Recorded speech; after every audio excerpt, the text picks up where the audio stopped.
saudável onde o casal se sente vitalizado. Olha só. O casal se sente vitalizado para assumir propostas futuras mais fortes, mais estáveis, mais seguros, mais equilibrados.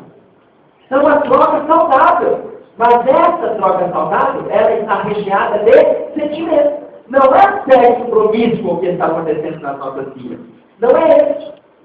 Está claro? Então a ideia do pecado, ela foi passando para nós. Hoje, no processo com nova literatura, nova reeducação, novas leituras, esse bate-papo, a gente está se educando para educar quem está perto da gente, tocar as ideias saudáveis. Sem o ar pejorativo, sem o ar irônico, está claro? A gente está corrigindo as bobagens que a gente andou fazendo lá atrás, no outro texto religioso também. Tudo bem?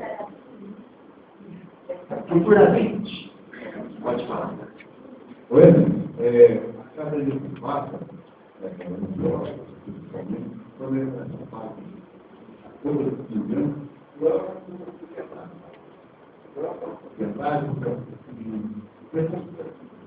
então, o companheiro me perguntou como deveria agir com a filha. Eu simplesmente como agir? Com a filha. Para o outro verdade. Então, o povo deveria agir. Tem condições de tomar coisa com a filha 24 horas por dia? Não. Então, para ela, o seguinte, que a liberdade é do tamanho da responsabilidade. Quanto mais responsável, mais liberdade é. Se chega no ponto que vai tomar conta, você quer. Sim. Eu acho que é livro, que é importante. Porque é além das pessoas que transmitem, pensar em conversar, saber as questões sobre essas. Saber que a responsabilidade é o diálogo, tá? Não é uma questão de favorecer a liberdade, porque vira libertinagem e toda excesso é prejudicial. Tá claro? Agora, observem bem que quando a gente fala disso, nós vamos tentar que aí está me dizendo uma garota de aproximadamente 14 anos. Não tá, então nós vamos entrar na adolescência. Mas antes da gente focar na adolescência, vou voltar na ideia do pênis duro, da masturbação, porque é importante a gente citar esse ponto. Eu outro dia vi um médico indicando para uma senhora preocupada porque o filhinho dela, ele de vez em quando, 2 anos, ele já ficava manipulando o genital por 2 anos, o médico pegou e colocou, não, ele está descobrindo o corpo, deixa ele descobrir que é normal, lá para 4, 5 anos, ele para com isso. E o menino saiu mexendo na genitália até os 5 anos de idade, a ponto de quando a mãe saía com o garoto, aonde ele fosse, ele ficava na mesa, passando a genitália dele, conversando na casa que ele estivesse. Ele deitava no chão, enrolava o tapete para ele poder ficar se esfregando no tapete. A ponto que chegou a masturbação dele. Tá? Já entrou no quadro patológico. Não, masturbação é conhecer o corpo. Não, gente, tem N formas de conhecer o corpo. Não é só ficar mexendo na genitália, não. Tanto para o homem quanto para a mulher. Mas quando o menino faz isso, é porque ele está descobrindo o corpo? Não. Criança de 2 anos, 3 anos, 4 anos, ela não está descobrindo o corpo, não. Quando a criança começa com comportamentos do tipo surto, agressividade, mentira, masturbação, nós vamos observar como está o nosso relacionamento dentro de casa.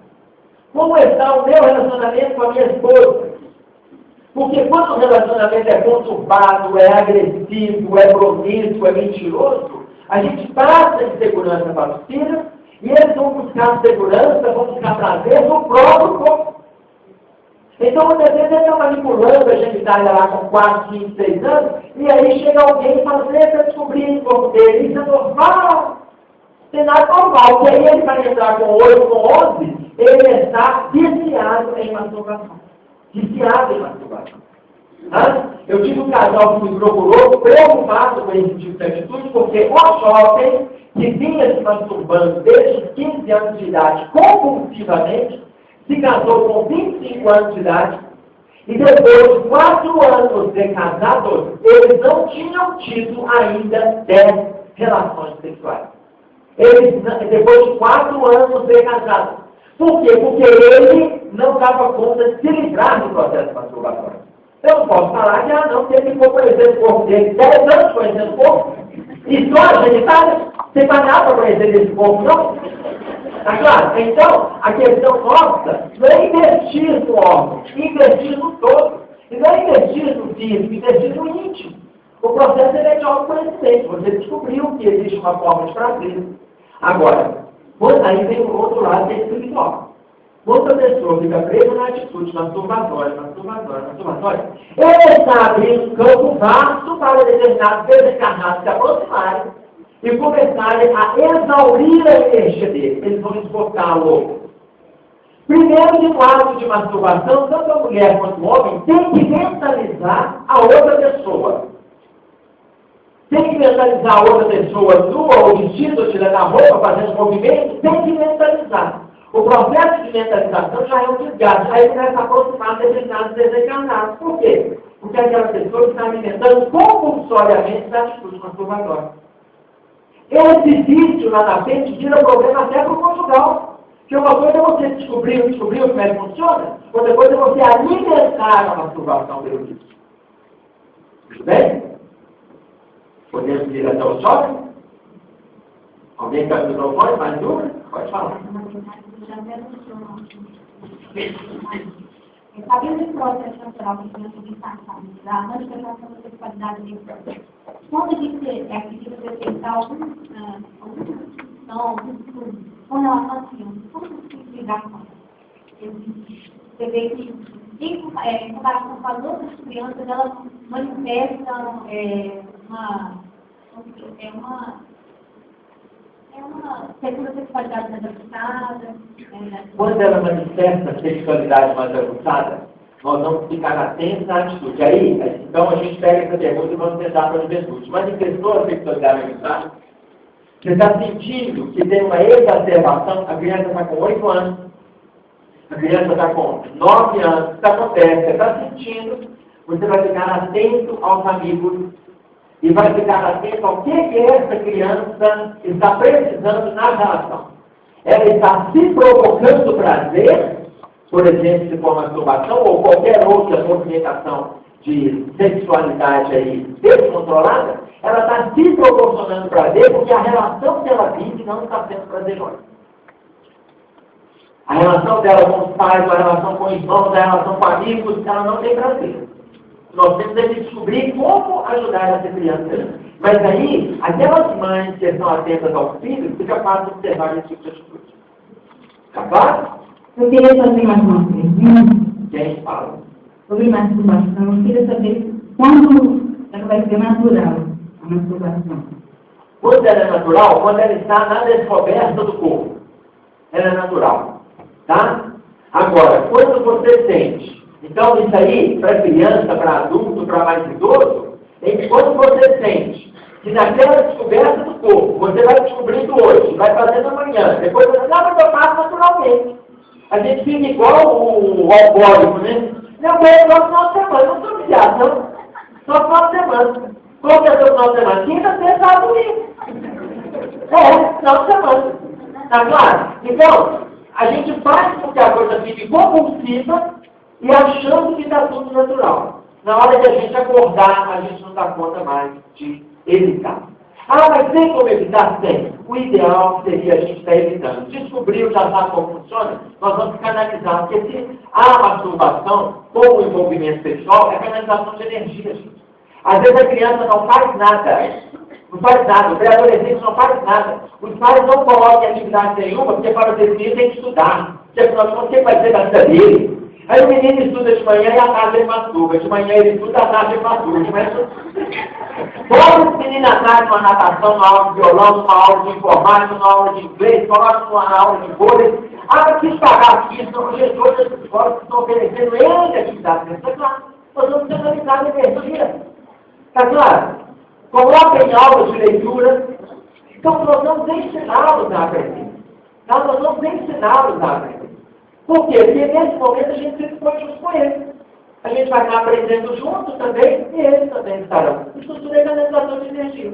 Agora, a partir do momento que eu repito, não, é tudo natural, vira um vício, e aí eu trouxe o problema do casal com sensibilidade. Tudo bem? E aí, quando a gente vai referenciar o jovem, hoje, os jovens, eles assumem uma atitude no seu primeiro desenvolvimento que a gente chama de quê? Quando eles se encontram, os jovens hoje fazem o quê? Ficam. Olha o que André Luiz coloca para nós. Não assuma deveres afetivos que você não possa ou não queira sustentar. Não assuma deveres afetivos que você não possa ou não queira sustentar. Aqui eu estou colocando para os jovens, mas podemos fazer para os adultos. Se você não pode ou não quer sustentar uma situação, para que assume? Não pode, olha a questão da promiscuidade aqui. O homem que se envolve com uma outra mulher, fora a sua parceira do conjugal, a mulher que se envolve com o homem, fora o seu parceiro conjugal, ele pode assumir isso? Não. Ele até quer, ele até gostaria, mas ele não pode, ele já tem um outro envolvimento. Ah, mas eu não aguento mais essa relação. Então abre mão da sua relação. Já que ele está se dispondo a ter relações extra-conjugais, então abre mão deles para não ferir essa relação aqui. Se ele está se dispondo, se ajude e ajude a pessoa que está do seu lado. Ah, mas vai sofrer da gente separar. É melhor sofrer um pouco do que sofrer lá na frente para descoberta. Sofre hoje que reestrutura. Agora, se puder reestruturar a relação, é o melhor. Capítulo 22 do Evangelho do Espiritismo. Não separeis o que Deus juntou, não é um título que os Espíritos deram para este capítulo, não. Este título foi Jesus que colocou no capítulo 19 de Mateus, no versículo 6. Aquilo que Deus ajuntou, o homem não irá separar. Está lá em Mateus. Então, o que os Espíritos fizeram? Pegaram a mesma frase de Jesus e intitularam o capítulo Não separeis o que Deus juntou. No item 3 deste capítulo, está colocado para nós, não há lei no cartório, assinatura de papel que vai fazer com que o amor desperte no coração daquele casal que está se dispondo a se relacionar. Não existe lei que vai nascer do sentimento. No item o divórcio, ele vai colocar para nós, no mesmo capítulo, o divórcio deve consolidar o que de fato já está separado. É só uma assinatura no papel. Já não tem diálogo, já não tem envolvimento, já não tem relacionamento, já não tem respeito. Aí tem casal que fala assim, não, mas eu vou juntar até o final, para não voltar junto nunca mais. Não vai juntar até o final desrespeitando, agredindo, com promiscuidade, então vai ter que ficar junto. Vai agravar o quadro espiritual dele. Vai agravar. Agora, dá para respeitar, dá para ficar junto, dá para criar motivações com relacionamento saudável? Criemos motivações. Criemos motivações. Então, o Evangelho nos propõe, não assuma deveres afetivos que você não possa ou não queira, ele está trazendo exatamente para nós o ponto que o Senhor trouxe, responsabilidade. Aí eu pergunto para vocês, que momento que os jovens devem ter, devem começar a se relacionar sexualmente?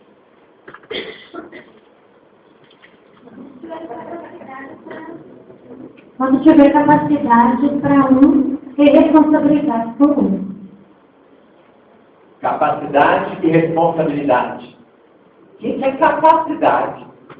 Hoje, com 9, 10 anos, eles estão cheios de capacidade. Pode explicar. O que mais? O que o jovem... Alguém compra esse quadro para cá? Tá?